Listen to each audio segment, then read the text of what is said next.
हैं, ठीक उसी तरह जैसे कि एक बच्चा जिसके हाथ में माचिस की डिब्बी हो तो वह सूखी घास के ढेर को सिर्फ इसलिए तीली फेंक कर जलाता है कि देखूं तो आगे क्या होगा। लेकिन फिर से बकरातिनी ग्रह का जिक्र करें तो नाभिकीय महायुद्ध के 150 वर्ष बाद हम उन लोगों की सहायता करना चाहते थे।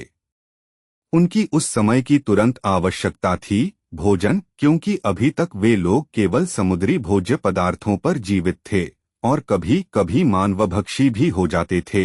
अपनी सर्वभक्षी ललक की प्रवृत्ति के कारण उन्हें सब्जियों और मांस के स्रोत की जरूरत थी। सब्जियां, फलों के वृक्ष, अन्न, पशु, ये सभी भोज्य पदार्थ थे जो उस ग्रह से विलुप्त हो चुके थे।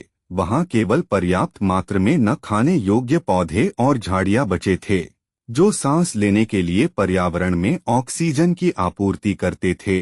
उस समय एक कीड़ा जो काफी हद तक आपके ग्रह के प्रेइंग मेंतीस यानी टिड्डे से मिलता जुलता है, जीवित बच पाया था। नैसर्गिक जैविक परिवर्तनों के कारण जो आणविक रेडिएशन की वजह से हुए थे, उनके चलते वह अकस्मात बहुत दैत्याकार हो गया था। वह ऊंचाई में लगभग 8 मीटर का हो गया था और मनुष्यों के लिए अत्यंत हानिकारक व घातक था। इसके अतिरिक्त कोई प्राकृतिक शिकारी से रहित होने के कारण इन टिड्डों ने बहुत जल्दी प्रजनन कर अपनी संख्या बढ़ा ली।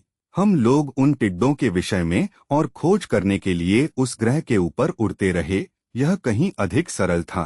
खैर है कि हमारे पास जो काफी पहले से तकनीकी उपलब्धि थी, उससे ऐसा हो सका। जब हमें वे टिड्डे मिल गए तो हमने उन्हें नष्ट कर दिया और बहुत ही थोड़े से समय में हमने उन्हें पूर्णतया नष्ट कर दिया। उसके बाद हमने फिर से वहां पशुधन, पौधे और वृक्ष पहुंचाए, उन प्रजातियों के जो प्रलय से पहले उस विशेष क्षेत्र की जलवायु के अनुसार स्वयं को अनुकूलित कर जीवित रह सकते थे। यह भी काफी आसान काम था। इस काम में तो कई साल लग गए होंगे। ताओ के चेहरे पर एक विशाल मुस्कान चमक उठी। इसमें केवल 2 दिन लगे जो केवल 21 घंटों के थे।